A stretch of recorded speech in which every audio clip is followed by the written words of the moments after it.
The day it all broke open, Buenos Aires was breathing out stale December air, thick with the end of another year and the threat of a thunderstorm.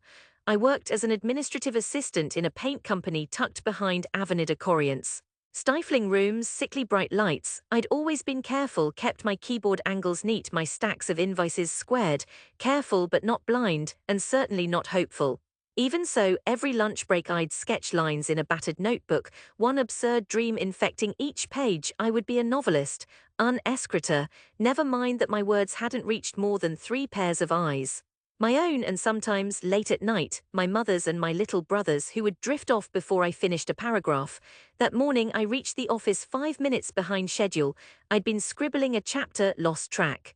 The elevator shuddered upward, shunting me into cool corridors where my steps echoed. My boss, Julio, was waiting by the printer with arms folded tight against his chest. He had a thick head of hair and a fondness for calling out mistakes in the witness of others, as if shaming were a managerial technique. "Calate Franco, poor favor," he said, without a greeting.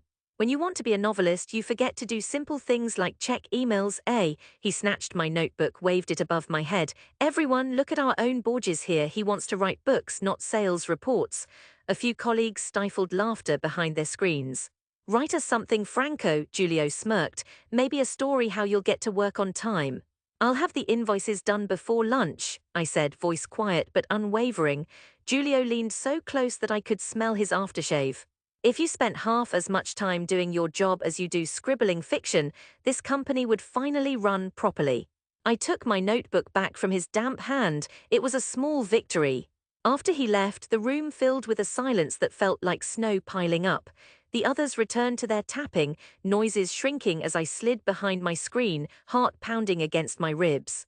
But I did not cry, no outburst, no plea for understanding. Instead, that humiliation pinched my self-pity closed like a valve. In the hush, I resolved that nobody, not my boss or anyone else, was going to turn me into a ghost. Not for dreaming, not for writing. At home in Constitucion, our small apartment was humid and humming. Argentina was in one of her many economic storms, jobs brittle, tempers thinner. Over dinner, I pressed rice into neat piles and offered nothing of my day. Mama noticed, of course.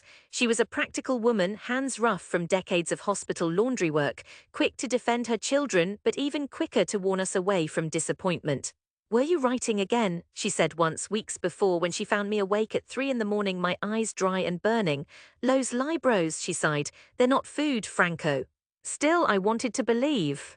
I sent out stories to contests no one I knew had ever heard of. I woke to rejection letters typed in polite formality. Friends from the neighborhood, old schoolmates who still lingered on our block, made jokes whenever I slipped by with a notebook. "Chi, Luciano says you're writing about us again. When you win a prize, don't forget us, escritor." Over months, the mockery hardened into tradition. I told no one of the bruises left by each letter or the half-finished manuscripts hiding under my bed, yellowed from fear of exposure. My little brother Santiago called me El Escritor Fantasma, but with a grin that soothed more than it hurt. Then came the day I could not ignore what I owed myself. It was after another harrowing shift, my muscles stiff, my mind alive with words desperate for room. I left the office, ducked beneath the peeling sign of the Café San Martin. I sat in a corner, headphones shutting out the city, until the sky went black and the waiters swept crumbs around my feet. The story that came was raw and strange, more honest than anything before. I finished it in weeks. A novel about a boy in Buenos Aires who dreamed he could write himself into existence. This time, I sent it to every competition and publisher I could find, Argentine and beyond. I waited. Months passed, more of the same tired routine. Humiliation at the office, questions from my family, the world spinning on, never once pausing to reward hope. But I kept my resolve, stubborn and silent. Then one April morning the letter came. "We are thrilled to offer you publication." Every rejection collapsed under that phrase. I read it so many times the ink blurred. When Santiago came home from school, I shoved the letter into his hands. He read it and ran, yelling for Mama. "Franco's going to be in the bookstores, de verdad, ma." It took time for anyone else to care. In fact, nobody did. My uncle at Sunday Asados snorted. "They'll print anyone now, hope you're not paying them." Julio barely mentioned it when I handed in my resignation. For 6 months, I worked every odd job I could, all while editing and proofing and waiting for proofs. My savings evaporated, but my resolve only deepened with each sacrifice. The day my author copies arrived, I held one so tightly the cover creased, a real novel in my name. Publication week was a blur.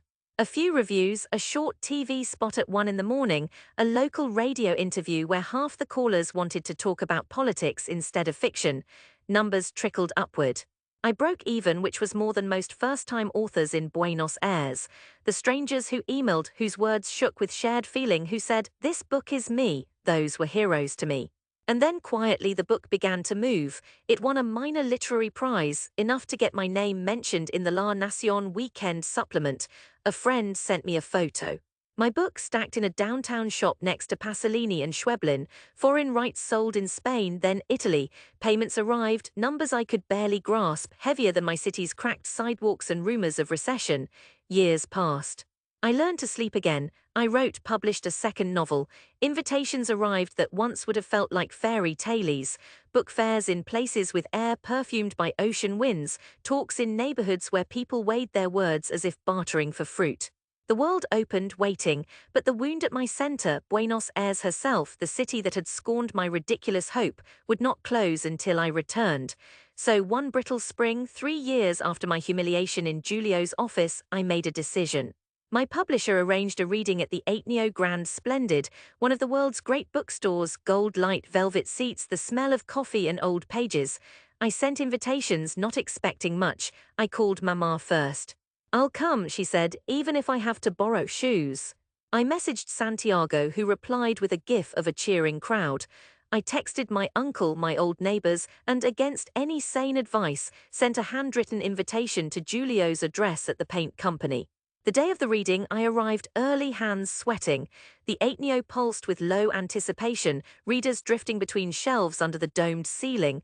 My picture, awkward, unsmiling but unmistakably me, hung beside the event stage. I waited, sipping too hot coffee, wishing it would rain or the city would lose its power, anything to end the suspense. Slowly, seats filled. I spotted Santiago, dressed in a jacket too large, his nervous knee bouncing. Mama waved, her eyes damp. Behind them I caught sight of my uncle, who shrugged at me but took out his phone for a photo. Then, to my surprise and no small apprehension, a line of men and women from my old office entered, led inevitably by Julio. He wore a look between indignation and curiosity, as if skeptical I could reach this place on anything but luck or error. They clustered at the side, whispering in low, suspicious Spanish. The crowd stilled. I stepped onto the low stage, lights warming my face, the microphone a cold promise against my palm. I read from the book, the story of a boy who was told he could never be more than what the world allowed. Words flowed out, awkward at first, then stronger, settling into a rhythm. I watched my mother blink back tears, Santiago's eyes shone, but I couldn't look at Julio, not yet. After the reading, questions scattered through the air. People asked about craft, about Buenos Aires, about whether the boy in the story was me. I answered as honestly as I could. In the corner, my uncle filmed everything on his phone, a proud, clumsy archivist. Then it was over. Something tense and fragile unspooled from my chest. People surged forward for signings, hands outstretched with books, notebooks, scraps of paper. Julio stood back, arms folded, as my former colleagues handed me their copies for autographs. Some only nodded, embarrassed, but a few mumbled "my Buono Franco" before moving on. I kept my answers polite, even as I remembered every instance of their laughter. At last, Julio stepped forward, holding a copy he'd obviously bought at the door, creased where he'd gripped it too hard. His voice was soft enough I had to lean in. "You really wrote all this?" he said, not a question. "Yes," I said, pen poised. He cleared his throat. "I read parts in the paper, never thought," he paused, choosing his words. "People at the company still talk about you. They say maybe if we shut up more we'd surprise ourselves too." I heard something like apology in his tone and met his eyes, older, more tired than I'd remembered. I wrote my name, added a message, "For those who challenged me to persist." He glanced at it, nodded almost imperceptibly and slipped away. Later that night, after most of the crowd had gone, after handshakes and photographs, after hugs with my family and laughter with Santiago over cheap chocolate, I left the stage. The Ateneo had returned to quiet, the whisper of pages, the rustle of dust jackets, snippets of quiet conversation. I wandered upstairs, the city spread outside in clouds of neon. I thought of humiliation, of those moments when silence felt like defeat, when each day in the paint company seemed a sentence to mediocrity. I remembered every mock and jeer, every time my notebooks had seemed like foolishness. But I also savored the silence that followed resolve, the certainty forged in the stubborn refusal to surrender to other people's limits.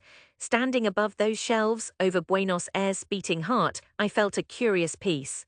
I had returned not to prove anyone wrong, but to show what real persistence could look like to those who tried to shrink me.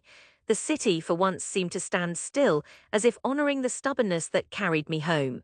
Outside, stormlight flickered, rain started, soft and steady. I pulled my jacket close and walked out into the night, ink still staining my fingers, head full of the words that at last belonged to me.